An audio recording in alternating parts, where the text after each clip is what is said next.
Hi Pisces, this is Jav. Welcome po sa ating channel. By the way Pisces, this is your weekly Gabay Tarot reading from September 8 to 14, 2025. Gamitin ang reading na ito bilang gabay lamang. Kung naka-resonate kayo, comment down. Tandaan, ito ay general reading po. Kunin nyo lang po kung ano ang naka-resonate sa iyo. This is for you Pisces.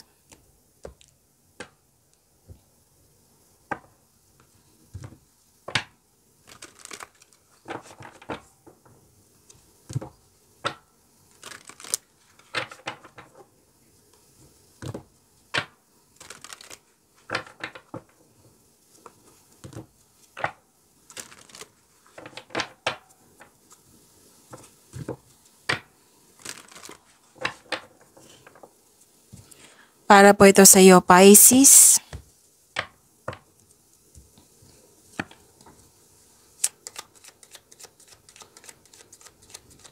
Maraming salamat po sa inyong patuloy na suporta, sa mga nag-donate, sa mga hindi nag-skip ng ads, maraming salamat po. Sa mga hindi pa nag-subscribe, subscribe na po kayo at click bell notification para malaman nyo na may bago tayong video. Para sa mga gustong magpa-reading, comment po kayo ng personal reading. Again, comment kayo ng personal reading and check my reply sa comment section. Pisces. Oh, ang ganda. You have the power, authority, and protection. May nag-uusap po dito sa career and finances. May malaking influence ang isang mother figure. At may nag-uusap din dito sa malaking negosyo. May parating na malaking pera po. Oo. Pwede din na opportunity ito na makapagbigay sa ng malaking pera. Transactions. Prosperity is yours.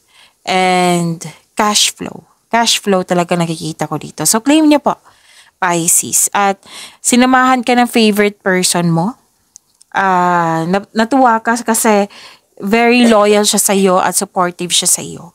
Or di kaya ay may bago kang kaibigan dyan, bagong gamit, bagong pet. Oo. Ang ilan sa inyo na hired as katiwala.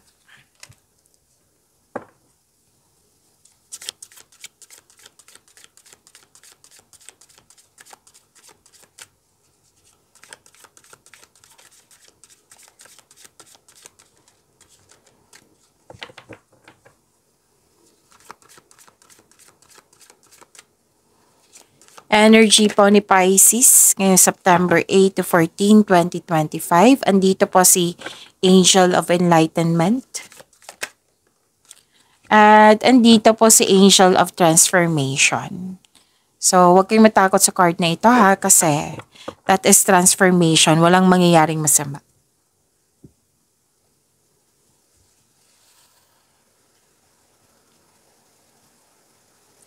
Kung may narinig kayong repeating message, kung may narinig kayong repeating message, yan po yung pinupush ng cards nyo po. Like for example, pasensya na po naputol yung video, sana tayo. So yun po, yung reminder po na kung may naulit na mensahe, yan po yung pinupush ng cards sa inyo. Like for example, nanood kayo sa isang video reading at dito din at may napansin kayo. So yan po, bigyan ng atensyon, solusyon at aksyon kung gusto niyo po.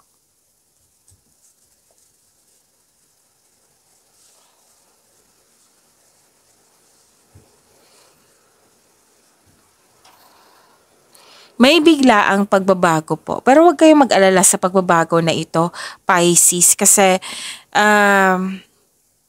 magbibigay ito sa iyo na makakasuporta to sa iyong growth and expansion. Okay? So may bigla ang pagbabago po. Sa personal life ba to? Sa relasyon? Sa career and money ba? So huwag kayong mag-alala. Kasi yun nga, makakasuporta sa inyong growth and expansion. Maaari din na may sekreto na parating which may be shocking. Mas lumawak yung ambisyon mo sa buhay. So this is bigla ang pagbabago. Dalawang card kasi nagsabi dito na may pagbabago. So meaning to say, new beginning. Oo, may ending with new beginning.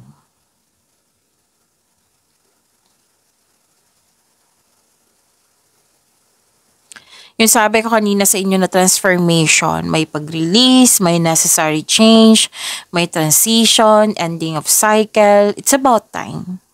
Oo. Pwedeng pagwawakas ito ng isang connection, relasyon, pwedeng end of contract, closure, tumiwalag ka, nagkaroon ng disconnection. May parating na new beginning sa iyong buhay, Pisces. Magkakaroon po ng transformation. Pwede din na let go mo yung opportunity dahil sa hindi mo na kailangan. Pwedeng literal na paglilipat to ng lokasyon. So, growth always means leaving something behind.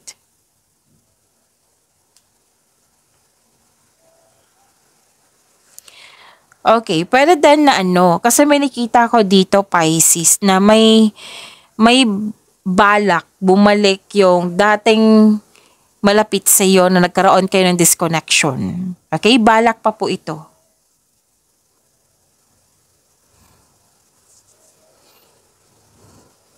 Okay, so may cool off space, closure, yan yung nakikita ko eh.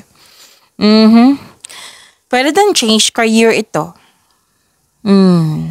Or may balak kang itigil para subukan yung isang pagkakataon. Pwede, oo. Pwedeng end of contract din to. Or end of, or tumiwalag.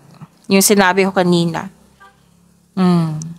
So, kung sa kaperahan, this is a tough time, pero huwag kayong mag-alala kasi sinabi naman dito ng cards nyo na money matters will improve. So, kapit lang po, hold tight. To attract more blessings, let us say the power affirmation. Kasi nandito po si Angel of Enlightenment. Let's say, I surrender to circumstances and trust that I can rebuild. Again, I surrender to circumstances and trust that I can rebuild. And nandito po si Angel of Transformation. Let us say, I embrace change and new beginnings. Again, I embrace change and new beginnings. Kung sa Tagalog pa,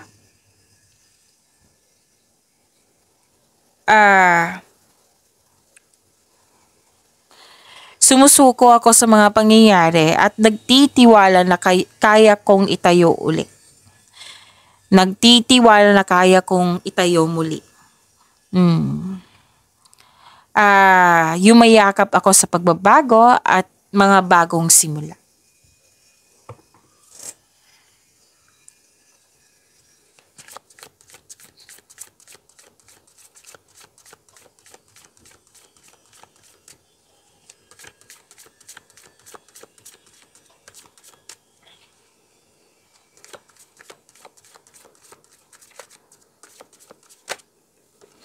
This is about your career and money, Pisces.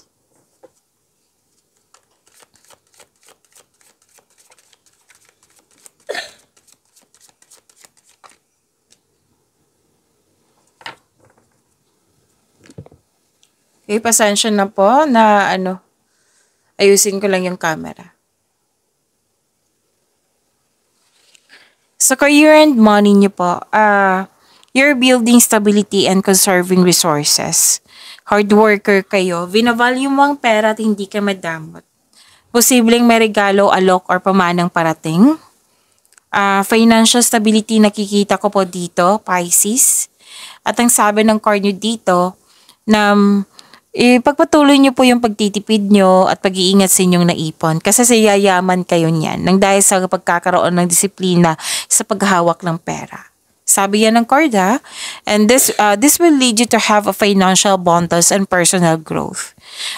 Wag nyo lang daw kalimutan na bigyan ng panahon ang iyong sarili.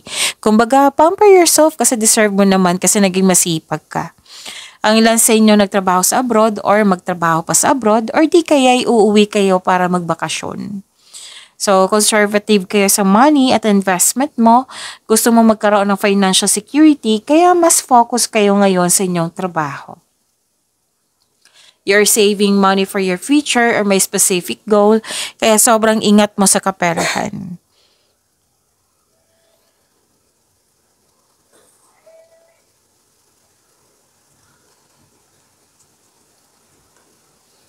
Marami kang naiisip na bagong ideas para sa ikakabuti ng iyong trabaho or negosyo at sa kaperahan. At nakita ko yung pag-aalaga mo sa inyong career and money. Dalawang card kasi nagsabi dito na very maalaga kayo sa inyong trabaho, sa inyong posisyon, sa inyong mga ginagawa at lalo na sa pera niyo po.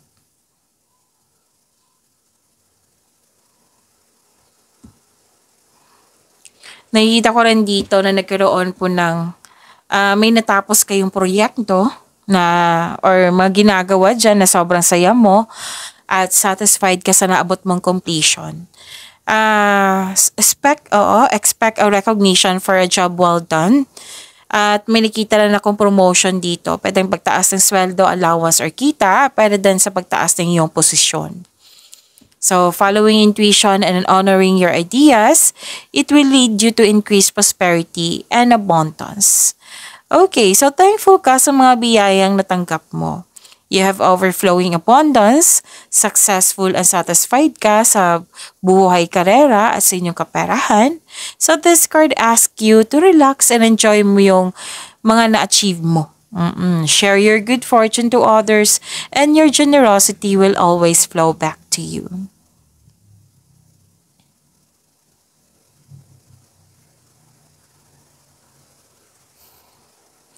So, isang bagong chance para sa paglago na iyong buhay karera.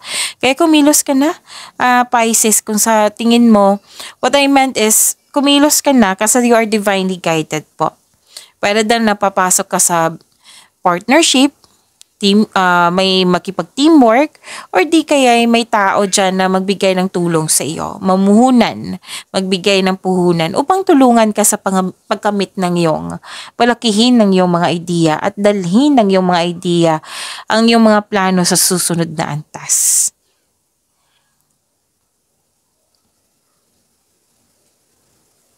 So, may ambisyon na o ideyang gustong gawin. So, this card asks you na magawa ng mga plano para sa inaharap. Mag-ingat lang po sa pagiging mainipin. Oo. Supportive naman yung isang tao dyan, no? At matutuwa ka sa support ni at matutuwa ka sa support niya. So, lumabas din siya dito. Yung companion.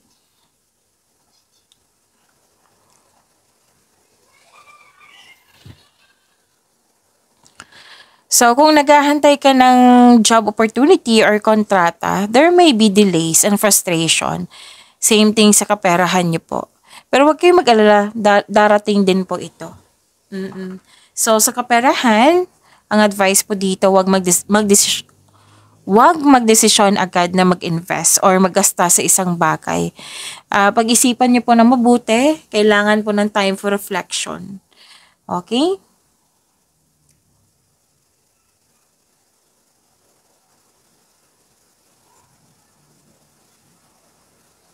So, success in workplace and home, i-acknowledge mo yung nagbigay ng suporta sa iyo. Pwedeng grupo ng tao ito or yung sinabi ko kanina na isang tao na natuwa ka sa kanya.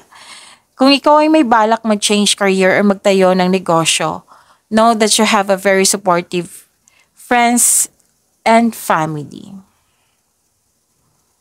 Iwasan nyo lang po mag-overthink kasi nakikita ko dito nag-overthink po kayo.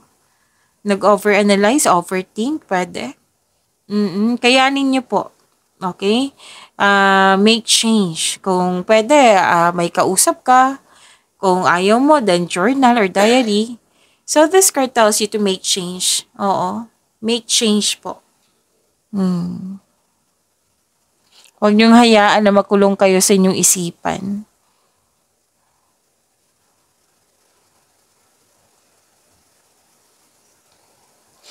So, may recognition ako nakikita dito.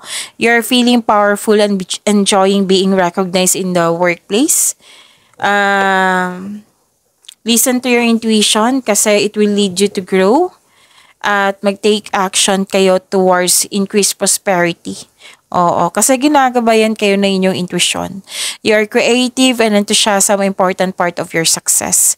Sabi ng card nyo dito na magaling kayo na leader.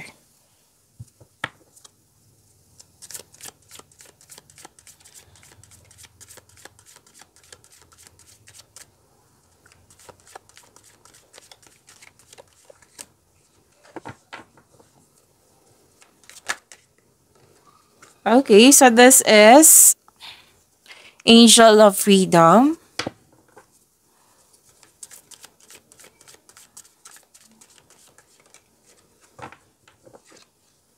Okay, Pisces. Move natin kasi hindi siya kasha. So to attract more blessings, let us say the power affirmation. Kasi andito po si Angel of Freedom.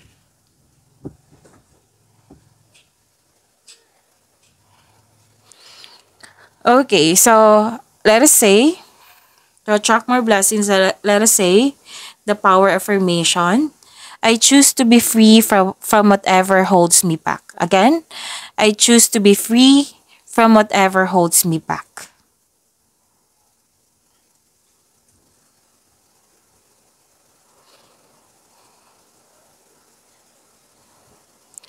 Okay, sa Tagalog pa, pinili kong lumaya sa anumang pumipigil sa akin. May concern dito. May nakita kong concern, Pisces, na toxicity or may controlling person dyan. Oo. Pwedeng naging lust over love. So, lahat naman tayo dito adult. Huwag kayong mag-alala. Or, pwede din na may concerns sa too much yung oras. Huwag overspend sa trabaho. Pwedeng ikaw to, pwedeng partner mo. Oo. So, kailangan po ng freedom and recovery. Sabi ng yung court. So, kung overspending to sa pera or sa trabaho, then magawa kayo ng time for yourself sa inyong partner at sa family. Okay?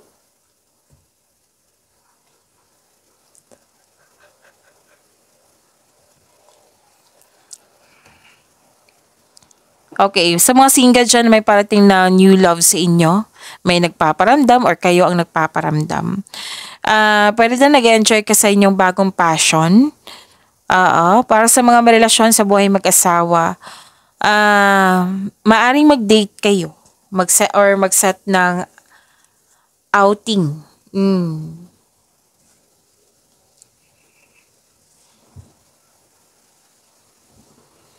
Okay, so may parating na, yung parating sa inyo, sa mga single dyan, Pisces, mukhang bata pa to sa'yo or youthful pang attitude.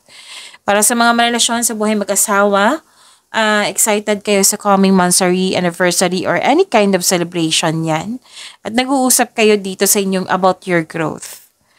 Okay? About sa growth ng inyong relasyon.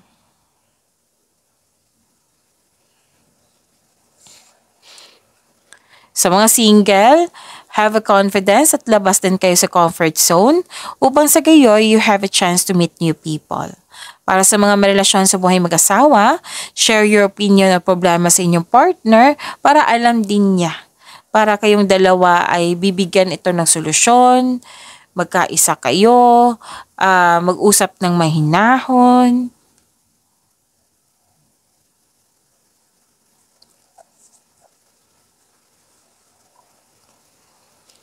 Okay. So, emotional intense ito. Okay. So, ilang beses lumabas dito ha na pagtatapos ng isang mapait na sinapit. Na magkakaroon siya ng pagtatapos kung ito ay tanggap na yung mga nangyari. Ang ilan sa inyo guarded na, nag-iisip, nagbabalanse. Oo. So, may monthsary, anniversary, birthday, may togetherness. Oo, kasi may achievement eh. Everything you have worked for is coming together. Okay? Ano pa?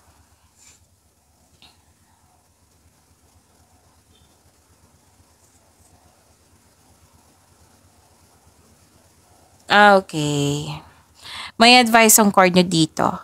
Lalo na sa mga single, wag po daw kayo magmadali or di kaya may tao dyan na very active kang suyuin. Sabi ng card, wag magmadali, getting to know each other stage to for sure. So, kilalanin ng mabuti.